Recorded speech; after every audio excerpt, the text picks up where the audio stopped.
आधुनिक युग में भारतीय इतिहास की अवधारणा सुनाती हूँ। देवों की पूजित धरती माँ मनु रूपी अवतार धरे, कश्यप मुनि ने निस्तब से प्रकृति के भंडार भरे। वेदों और पुराणों से विप्रों ने कई अनुसंधान कराए थे, अस्त्र शस्त्र और दिव्य अस्त्र दुर्लभ यान बनाए थे। आयुर्वेद के मूल मंत्र से चिकित्सा के वेद बताए थे, चरक और सुसेन वैद्य ने इसमें भी विस्तार कराए थे। आज जो लगता दुर्लभ है उस समय सहज स्वाभाविक था। ज्ञान विज्ञान चरम पर था, कर्म अधिक सम्मानित था। इस गरिमामयी समारोह में उपस्थित आदरणीय निर्णायक मंडल, सम्मानित अतिथिगण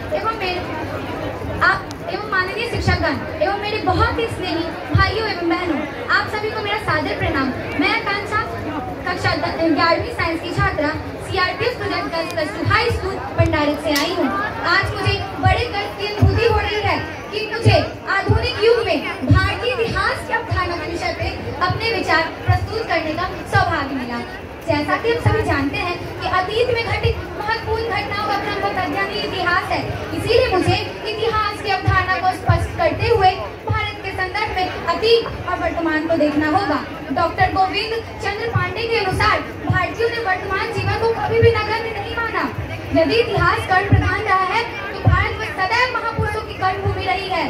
समय बड़ा तूफान प्रबल पर्वत झुक जाया करते हैं, अक्सर दुनिया में लोग समय में चक्कर खाया करते हैं, लेकिन कुछ ऐसे होते हैं इतिहास बनाया करते हैं। उसी वीर इतिहास पुरुष की अनुपम अमर कहानी है। आजादी के हवन कुंड की मिलके ज्योति जलाई थी, आहू की वीरों ने अपनी तब आजादी आई थी। कलेजे सभी के फटते थे भारत माँ की आहों पर, कफन बांध कर निकल पड़े तब आजादी की राहों पर। मंगल पांडे सर्वप्रथम आजादी खातिर लड़ते, लक्ष्मी बाई के दम हमसे घोड़े सपने में डरते।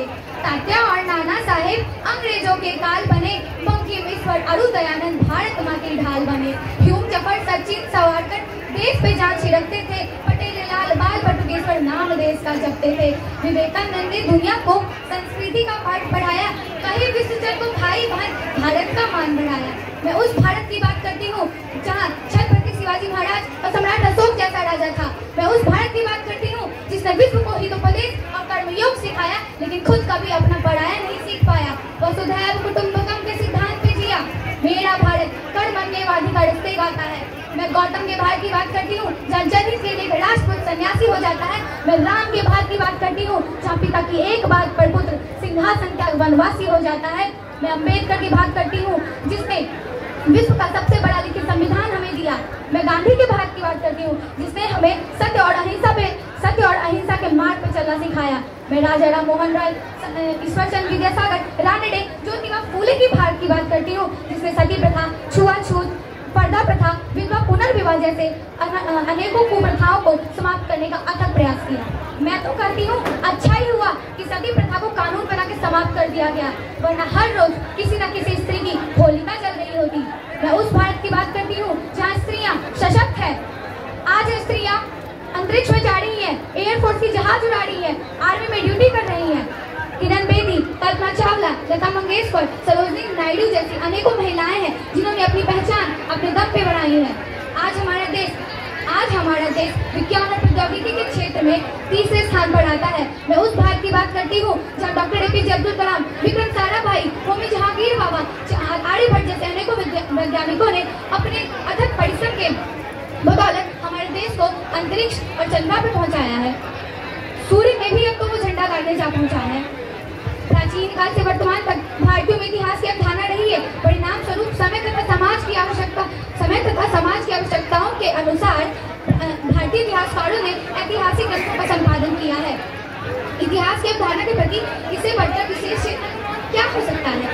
इतिहास एक निरंतर चलायमान युग चक्र है। त्रेता, द्वापर, कलयुग, मानव जीवन का कष्ट जब हमारी पराकाष्ठा पर पहुंच जाता है तो संपूर्ण मानव जाति के उद्धार के लिए ईश्वर का अवतार होता है। अवतारवाद भारतीय इतिहास की अवधारणा है। यदा यदा हि धर्मस्य ग्लानिर्भवति भारत अभ्युत्थानम् अधर्मस्य तदात्मानं सृजाम्यहम् परित्राणाय साधूनां विनाशाय च दुष्कृतां धर्म संस्थापनार्थाय संभवामि युगे युगे। इतिहास की अवधारणा से यदि अवतारवाद के सिद्धांत को धार्मिक परिचय से हटा दिया जाए ना तो उन महान व्यक्तियों को महान जननायक की संज्ञा दी जाती है। महावीर हो, बुद्ध हो, रानी पद्मिनी हो, गांधी हो या राणा प्रताप हो, ये व्यक्तित्व के रूप में जन्म लिए, अपने कर्म के माध्यम से व्यक्तित्व बने, अपने दुर्धा से चरित्र के कारण आज हमारे और आपके बीच में प्रतिष्ठित है और आने वाली सदियों तक रहेंगे। इसी के साथ मैं आशुतोष राणा के एक सुप्रसिद्ध कविता के साथ अपनी वाणी को विराम देना चाहूंगी कि बलिदानों के बर्ज जन पर देशभक्त की ध्वजा जगे और रक्त के कंकड़ पहने हैं वो राष्ट्रपति की भुजा जगे। अग्निपथ के पंथी जागो, शीश हथेली पर धरकर और जागो रक्त के भक्त लाडले, जागो सर के सौदागर। चोटी वाला चाणक्य जगे, पुरुष महान चालू में वाला चाणक्य बलवान जगे, हटी हुई जगे इसका झुकना कभी ना जाना, और जगे पगड़ी का जोहर जागे केसरिया बाना। देशभक्त का जीवित झंडा आज अभी का दीवाना और वह प्रताप का सिंह जगे वो हल्दी घाटी का राना। दक्षिण वाला जगे शिवाजी खून साह जीका गाजा, मरने की हट्टा न करते विकट मराठों के राजा। छत्रसाल बुंदेला जागे, पंजाबी कृपान जगे और 2 दिन जिया सेठ के माफे और टीपू सुल्तान जगे। और आजादी के दुल्हन को जो सबसे पहले चूम गया, स्वयं कफन की गांठ बांध के सातों भावड़ घूम गया। उस सुभाष की आन जगे और उस सुभाष की शान जगे कि भारत देश महान जगे, कि भारत की संतान जगे। भारत माता की, भारत माता की, भारत माता की। Thank you so much. बहुत बहुत धन्यवाद जिन्होंने संस्कृति के बारे में